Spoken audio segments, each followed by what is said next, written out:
Support comes from St. Louis Public Library Foundation, helping the library serve children and their families with programs and services needed to become lifelong readers. More information about the foundation is at slpl.org. This is St. Louis on the Air from St. Louis Public Radio. I'm Elaine Cha. A map can be a lot of things. On our phones, they can help us get from point A to point B and even avoid traffic in real time. At a state park, maps tucked inside a tri-fold brochure can help us navigate a trail. But maps are also a snapshot in time. And for more on that, here's producer Alex Hoyer. A new book of rare maps, many of which have never been published, is now out from Reedy Press. The book is Mapping St. Louis, a history of the Gateway City in 40 rare maps, and its author is Andy Hahn, the longtime executive director of the historic Campbell House in downtown West St. Louis. Andy, welcome back to St. Louis on the Air. Thank you. It's a pleasure to be here. I've read a lot of books about St. Louis history, a lot of good ones, but I really thought that your book was a fresh take, and that is a book that charts the growth of St. Louis through maps. What was the idea for this, or when did you first get the idea for this book? Well, I have loved maps since the time I was a little kid. I've always had maps hanging up in my house. When I was a little kid, I had a map of Europe on my wall, and ever since then I've always loved maps. And in preparing this book, I found that I'm not alone. There's a lot of map heads out there, a lot of people who love maps. So being a historian who loves maps, it's to me like the perfect combination. Two things go together. I read that you're a seventh generation St. Louisan, so not only have you been in St. Louis for a long time, your family has too, and I'm wondering if that maybe had played a role in why you wanted to do this. Well, it did, actually, because I actually have on the wall in my hallway, and I described this in the foreword of the book, that one of the official maps of the city of St. Louis, and in the work I've done kind of charting my family history, I've used little Post-its and tabbed all the locations in the city of St. Louis where these people lived. So, I mean, maps are cool tools to kind of help you understand spatially, how people lived and where they went to school and shopped and how close they lived to each other and would your unconnected ancestors might have met each other in the past. To me, that's a neat thing to think about. And so I guess 7 generations, that would have been mid-1800s? It's actually early 1800s. Okay. Yeah. So on my dad's side, my earliest ancestor was born here around 1800. Oh, wow. Yeah. That's a long time ago. It is. So now we're going to talk about plenty of the specific maps that you include in the book. But in general, what do you think it is about telling the story of St. Louis through maps specifically that's not quite possible if you don't have maps? Well, I'll first say that no good book of history can really, I think, tell the story properly without using some maps. And being a map lover, I think a book of all maps is the best because maps help you visualize how things grow. You can read it and you can think about it in your head, that the city limits were at 4th Street or at Jefferson Avenue or Grand Avenue. But when you see that, charted out or placed out on a map, I think that's really powerful. And that ultimately, I think that's what maps do. They tell stories. Sometimes they're interesting. Sometimes they're kind of maybe weird. Sometimes they can be really powerful. But that maps, I think, are the ultimate tool for telling stories about places. Let's talk about the first map in the book. And this is from 1767. It's just 3 years after St. Louis had been founded by French fur traders. What does this first map show? Well, it's the first map that shows the street grid of St. Louis. So that's why I call it the first map. There actually are earlier maps that show St. Louis as a dot on a map, but this shows the street grid. And it was made by the Spanish authorities. This was a new Spanish colony, even though it was founded by French fur traders as part of the settlement of the French and Indian War. France's territory in this area became Spain. And so the Spanish were coming up here to kind of take stock of what their new colony was. And that involved partially making a map. So this map, which is a manuscript, it's unique, was actually drawn and created to send back to Spain. And that's where this map still exists today. It's in the National Archives in Madrid. And it really tells the story of St. Louis as a new city or village, but it also tells the stories that there were already people in St. Louis area before St. Louis was here, specifically on the east side. The map shows St. Louis on the west side of the Mississippi, and on the east side you see the village of Cahokia, which actually is bigger than St. Louis. Cahokia is older and people had been here longer. So that's one of the stories that map tells. Yeah, and I think that's probably, there were more visible signs back then of the mounds on both sides of the river. And so this map also shows those. It does. They're very artistic. They aren't accurate representations, but they are drawn on there, these kind of brown raised hills on both sides of the river. And they're all around St. Louis. So it's pretty evocative in that way. Did you go to Spain to get a hold of this map? I did not. The wonders the wonders of the internet and Google Translate. That map certainly came from the farthest away. Most of them came from our own area, but that one came from the farthest away, but was relatively easy to get a hold of. So you mentioned that St. Louis was governed by Spain for most of its 3 or 4 decades of existence. But it was settled by the French. But of course, France did acquire the land, and then the United States got it in the Louisiana Purchase of 1803 that doubled the size of the country. Right. You have an 1804 map in the book that you call St. Louis under 3 flags. Yes. Tell us about that one. So that is the story that's probably well known by some people, the fact that St. Louis and Upper Louisiana was part of 3 countries in one 24-hour period.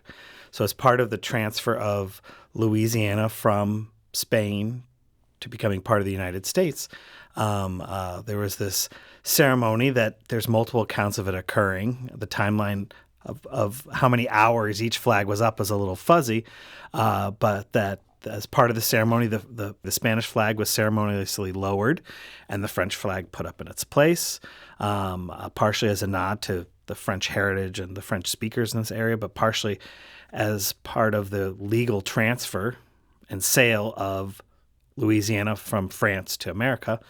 And then after a few hours, the French flag was put down and the American flag was put up in its place. So that's the three flags in one day. And that map is kind of interesting because it actually shows exactly what St. Louis looked like on that day. The goal of the map was to not just show the blocks and the streets, but to show where every building in St. Louis was on that day. It shows everything from the type of house. Correct. Yeah. Wood houses, stone houses, houses that are stone and wood. It shows where they are on the blocks. So it's a pretty cool document. And the other thing I like about this map is that it shows the change in street names. It has what the French name was, and then it has now, and then it has the English name. Exactly. I mean, that represents the transition of that day. French or Spanish, these Romance languages were no longer the official languages. It was now going to be English. So you see English names on this map replacing those older names. I learned from your book that the naming of St. Louis's streets was established in the 1820s by the then street commissioner, and that the inspiration likely came from Philadelphia. What about that?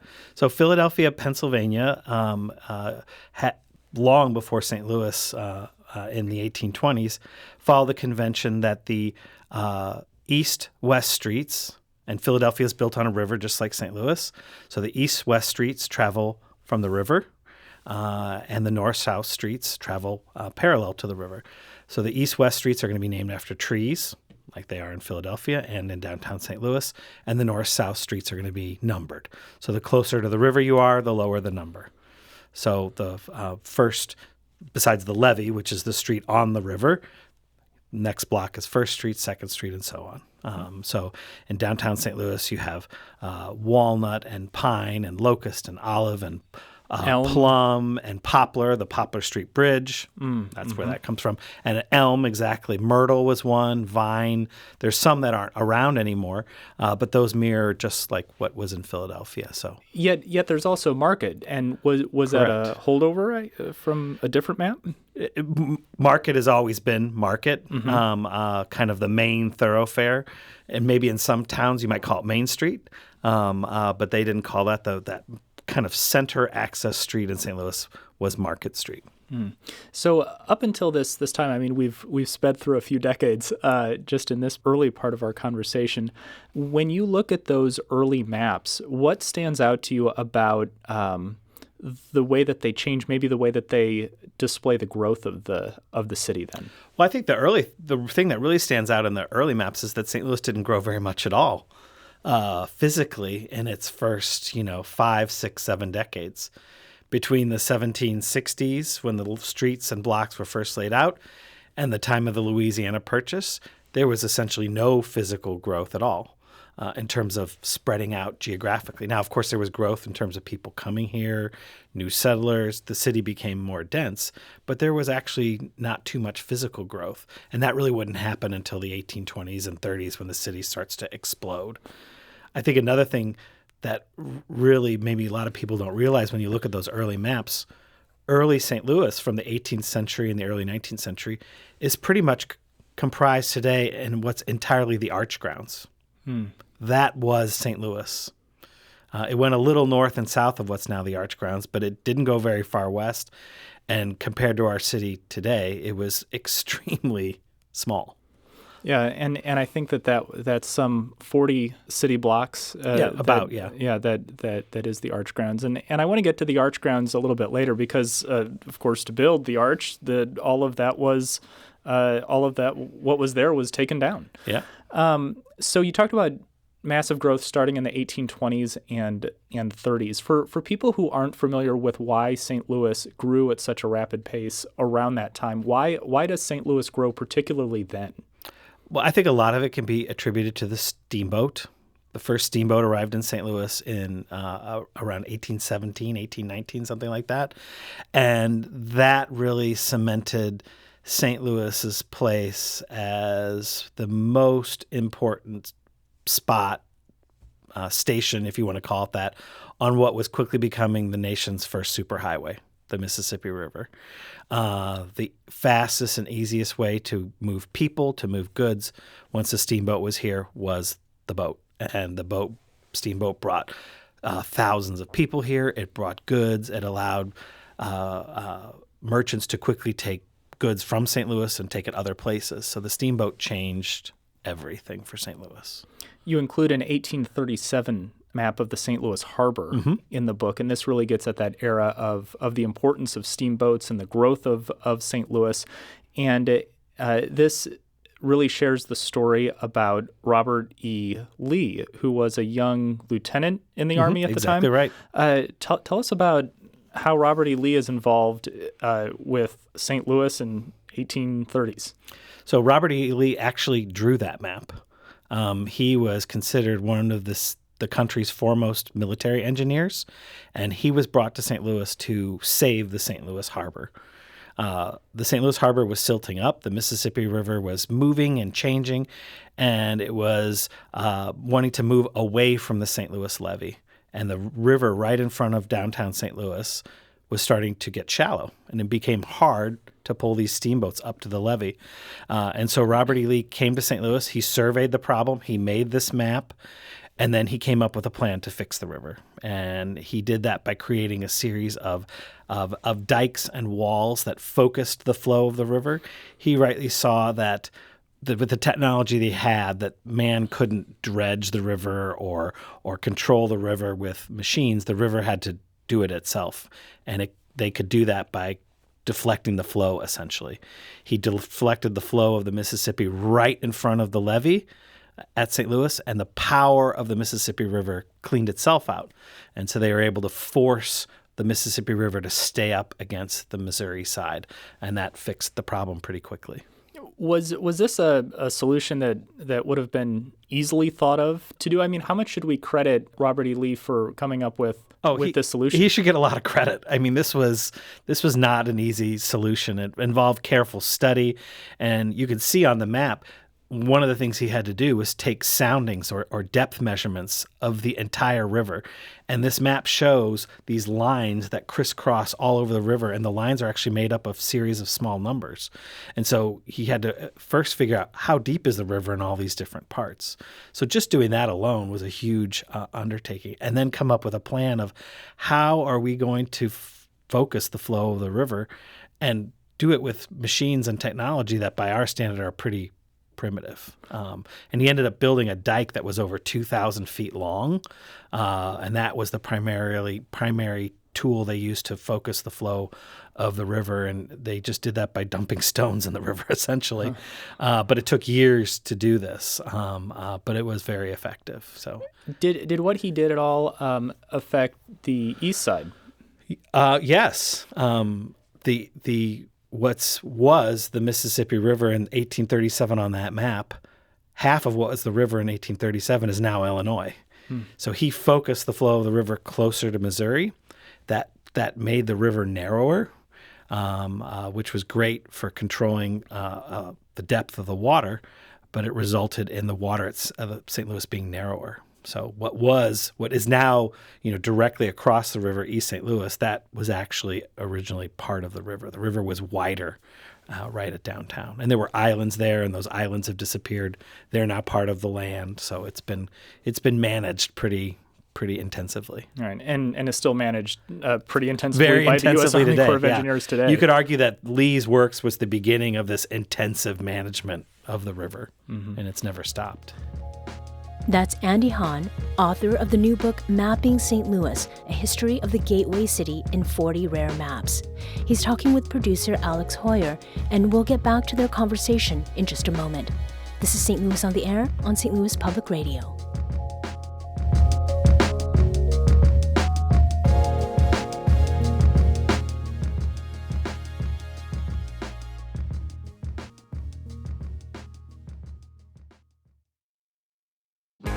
If you have a smart speaker, you have access to the entire world of NPR and St. Louis Public Radio.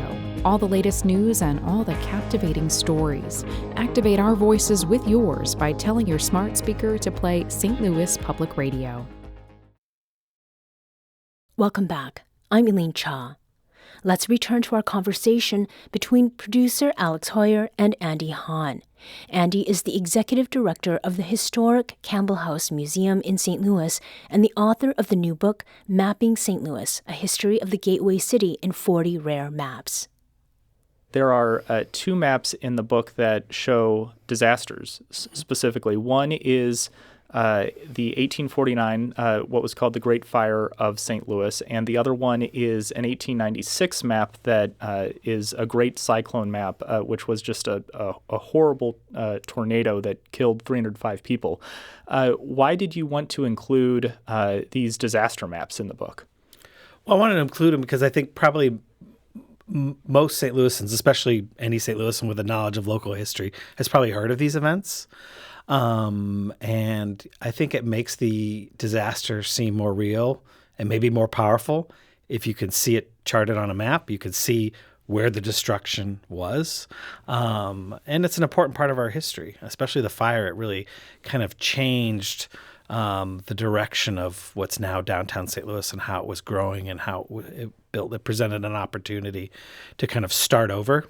When a fire, demolishes a lot of blocks, it really allows you to rethink how you're going to build and grow. Can you talk about where that Great Fire of St. Louis was and just the story of it, how it started? Sure. So it was in May of 1849, and it's interesting. I never made the connection until you just put those two maps together, but both these disasters happened in May. So May 1849, a fire started on a steamboat. It was called the White Cloud.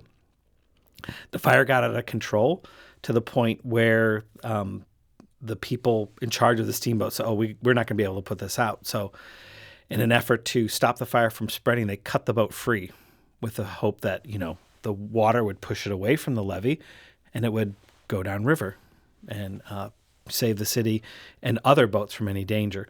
The problem was the current and the wind was as such that the boat did pull free, but as soon as it started to float down the river, it got pushed back into other boats.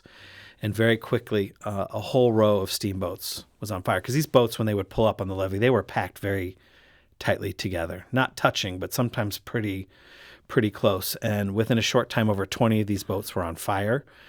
They were wood, paint. They had flammable materials on them. The fire jumps the levee and starts to burn buildings. and very quickly the fire is out of control. So if you go down to the arch and just stand at the stairs on the top of the arch and look down between the arch and the Eads Bridge, that's approximately where this fire started. And most of the fire damage was an area of St. Louis that's now the arch grounds. But it was a pretty serious fire to the point where, with their primitive firefighting technology, they knew they couldn't control it. They couldn't stop it. And so they resorted to dynamite. And to create a fire break, they began to blow buildings up preemptively to stop the fire from spreading. And it worked. And it did work. Yeah, it did work. People died in the process. Famously, one of the men setting this dynamite, because gunpowder and dynamite was blown up in the process in an accident. But it did work and saved more of the city from being destroyed. And the cool thing about that map is it shows exactly which blocks were affected. And then at the top of the map is this very dramatic view from where the Illinois side of the city in flames. The map of the tornado. This map features the map of St. Louis, but the area in which the tornado was is highlighted in red. Yeah. Why was this even a map that was created? Well, just like today, people love disasters. And you want to hear all about it. And just like when a disaster happens now, the news is there, the media is there, people read about it, they want information about it. And that's what this map did. The map itself predates the tornado. It was an existing map. But an enterprising gentleman got the idea that if we take this red ink and print it on this existing map, with the path of tornado, that's going to be something that people were interested in. And that's what he did. He took an existing map, he charted out the blocks and the path of the tornado, and then it looks like a big red kind of splotch, goes right over the city from Tower Grove Park, and it kind of goes towards the east, and then it curves up towards downtown and crosses the river. And it's very dramatic seeing this huge red splotch. And it was a huge disaster.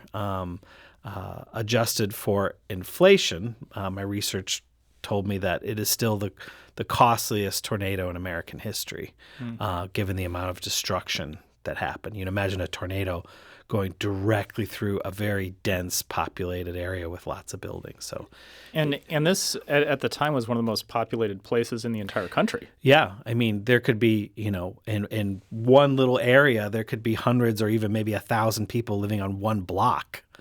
I mean, that's dense. And to have a tornado come through and demolish buildings and just rip things apart. There's famous photos of Lafayette Park where there are no trees left. All the trees are kind of broken off at about 6 or 8 feet. That'll give you a sense of the power of this. One of my favorite maps in the book is one that I suspect some of our listeners will know, and that's Pictorial St. Louis, and it's from 1875, and it's sometimes just called the Compton and Dry map.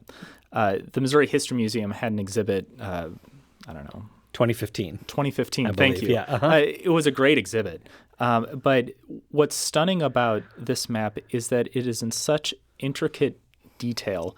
For people who don't know about this Pictorial St. Louis, this Compton and Dry map, describe it.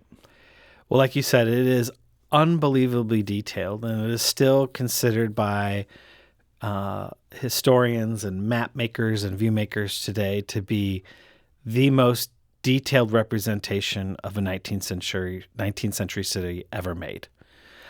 First of all, it's massive. It's so massive that this map had to be broken up into 110 different pieces. Each piece is about 20 inches wide. When you take all 110 pieces and fit them together, the map is something like 14 feet wide. It is huge. And it is so detailed that now it's not a map in the truest sense in the world because it's not flat. It's got a dimension to it. But it is so detailed that every building that appears on this, you could see every window. You could see every door. And that's not, an artist kind of fudging that. It's thought that surveyors and artists fanned out across the whole city and, recorded the details of every single building. Buildings that stand today that are on this map bear that out. They match these views perfectly. And it is unbelievable tool for the history of our city, for historians, for genealogists, to see exactly what St. Louis looked like at this time at the height of the Gilded Age in the 1870s. It's even the cover of the book. So it is the cover of the book. I assume it's one that you really like as well. Well, it's certainly one of the most important. Some people might argue the most important map of St. Louis ever made. So it's well known, but in some ways it's not well known. Historians know it, but probably most St. Louisans don't. And it's the type of thing. It's easily available. The whole thing's easily available online, and it's the type of thing you can really lose yourself in real quick. So we've been in the 1800s for a long time, and I'm going to stay there because there's the Great Divorce of 1876, which we know as locking in the geographic borders of St. Louis. At the time, people in the city of St. Louis didn't want to be responsible for people in the county and the infrastructure development in the county, but it really and has permanently constrained the city, unlike other cities in this country. How is that reflected in the book? So there's kind of two maps that tell that story in the book. One is from shortly after the Great Divorce, and it's from 1878. And it was a map done by a well-known and important surveyor in St. Louis, a guy named Julius Pitzman. And the map's actually from something called Pitzman's Atlas of St. Louis. And it really shows that fixed border of the city for the first time. And that's the border that we still have today. Just beyond Skinker Boulevard on the west, that was the border set in 1876 and is still the border today. If you fast forward all the way to 1962, there's a great map in the book talking about something called the Borough Plan. And this was an effort to put Humpty Dumpty back together again, essentially, to kind of recreate St. Louis, to do away with that border, that line, and create a kind of a mega city that would encompass all of what is today St. Louis City and St. Louis County, and then divide that mega city up into a series of boroughs like New York City. And that's something that actually went to a vote in 1962. I've been here a while, and I think that it is one of the things that holds this area back, and I don't think it'll be considered in any meaningful way anytime soon, but probably I bet decades from now it comes up again. And there are certainly examples of cooperation between the city and the county with the Metropolitan Sewer District, Metro Transit. And that was actually interesting that you mentioned those things, because that's in 1962 why the borough plan was seen as the perfect solution at that time. Because in the previous decade, in the 1950s, they did develop Metro. They did develop the Metropolitan Sewer District. They did develop the Community College District, all these very successful cooperations between city and county. So it was seen as the next step in 1962. Yeah, this is the next step. Here we can cooperate and work more efficiently together. You include some maps in the book of Forest Park and of the 1904 World's Fair that took place, of course, in Forest Park. Right. And I bring this up because the Missouri History Museum opened this past April a new 1904 World's Fair exhibit, and it includes a large 3D model of the fair. And while not technically a map, I think it kind of does what a map does. And I'm curious how you view that model of the fair in the present day in that exhibit compared to some of the maps that you've come across in your research. So they used a flat traditional map to make that model because the map was the best tool to visualize where were the streets, where were the buildings, the relationships of the buildings between each other. I think creating the model, essentially as a 3D map was a brilliant idea, and the fact that they project on top of that model, and so the model can kind of change slightly, and if you're there at the right moment, you can actually see them project down on the model the Google Earth view of St. Louis today. That's really powerful. You see a whole section of the fair that is now a neighborhood, and you can see the buildings that stood there in 1904. But we had to talk about Forest Park, and you got to talk about the fair, so I had to include one of those. But I wanted to do it in an interesting way, and that 1904 map is actually told through 3 maps made in 1904, all Forest Park. It's a map of the park before the fair, a map of the park during the fair, and then a map of the park with a plan to restore the park after the fair. So to me, that was a really interesting before, during, after kind of you could compare those. There are other maps in the book. I'm curious if there's any map that you want to point out that we haven't talked about so far. Well, one of my favorite maps in the book is it's from 2017, and that spring, St. Louis hosted the annual meeting and expo for the American Alliance of Museums, and as part of that, the group commissioned a local artist named Dan Zetwak to create a pictorial map of museums of St. Louis, and it's a map that illustrates and points out, on a map, the huge wealth of museums that St. Louis offers. Not just the big museums like the History Museum or the Art Museum, but little museums and house museums and libraries, and it just really illustrates how lucky we are. And I can tell you, I was at that convention, and people came from New Zealand and Germany and everywhere. I think almost all 50 states, and everyone was super impressed with St. Louis and what they had to offer in terms of museums. And so that I love that map because it really tells that story, and it tells it in a fun visual way. Dan's this great artist, and it's colorful, and it's almost cartoony, and he is really good at drawing buildings and objects. It's just a really fun map. Dan Zetwak also did some work for St. Louis Public Radio's STL Welcome Kit that is very much what you describe. He's a tremendous artist. Yeah. You've gone through a lot of maps. Mm-hmm. What are some of the keys to making a good one? Well, I think it has to be easy to read, and that was a challenge with the book, because with maybe two exceptions, all the maps in the book are printed smaller than they actually are in real life. Mm. So that was difficult, but I worked really hard to choose maps that would reproduce well. And you may need a magnifying glass for some of them, but try to get them at a quality enough that even with the naked eye, you could really read them and understand them. So that's the most important. You have to be able to read it and use it and understand it. For purposes of this book, and I think the best maps are also actually visually beautiful and interesting.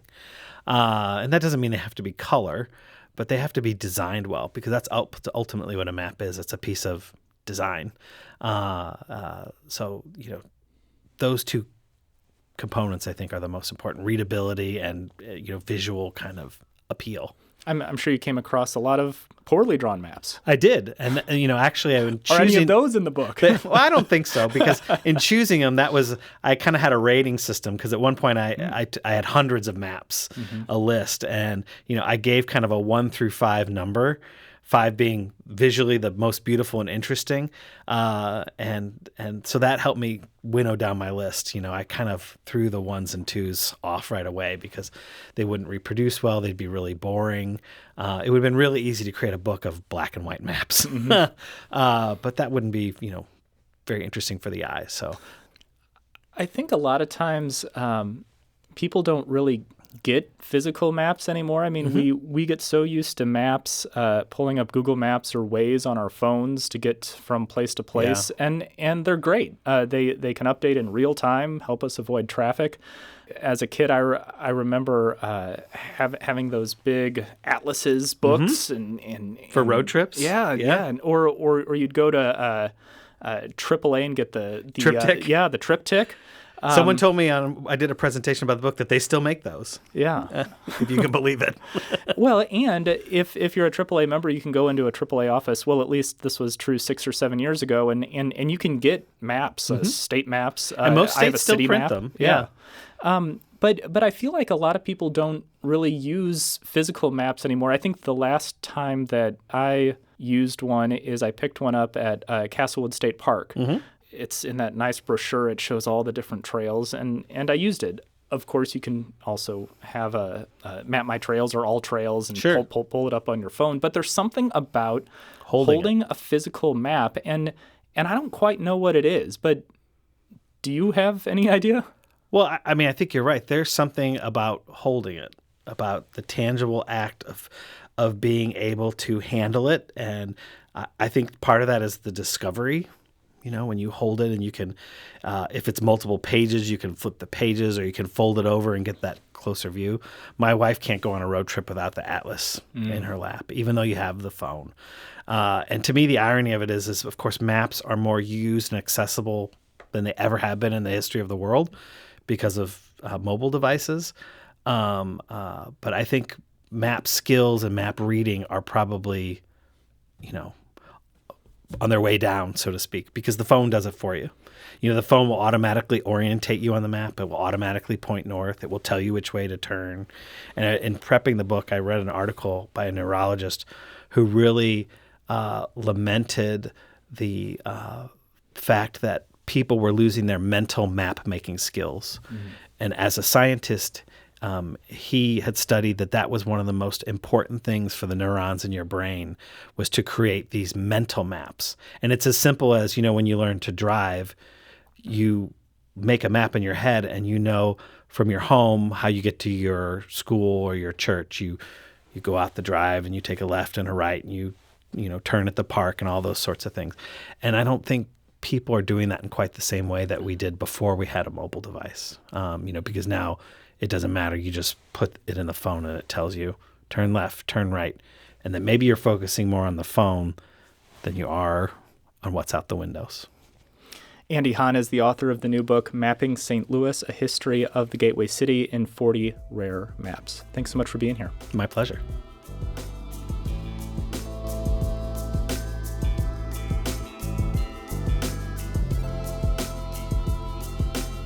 Today's episode was produced by our executive producer, Alex Hoyer.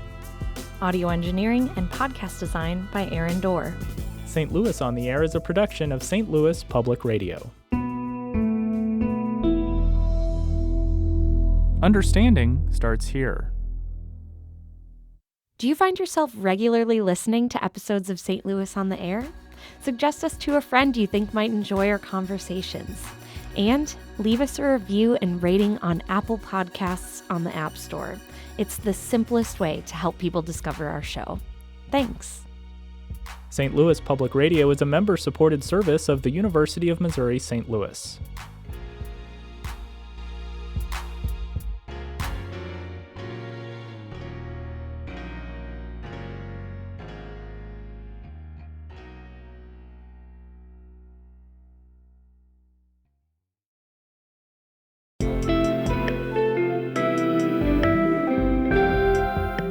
The Gateway brings you the day's news each weekday from around the St. Louis region and the state capitals in Jefferson City. Our schools are accredited. We don't need this bill. And Springfield. How many more years must pass before lawmakers see time is of the essence? I'm Abby Larico. Join me each weekday for The Gateway on the STLPR app or wherever you get podcasts.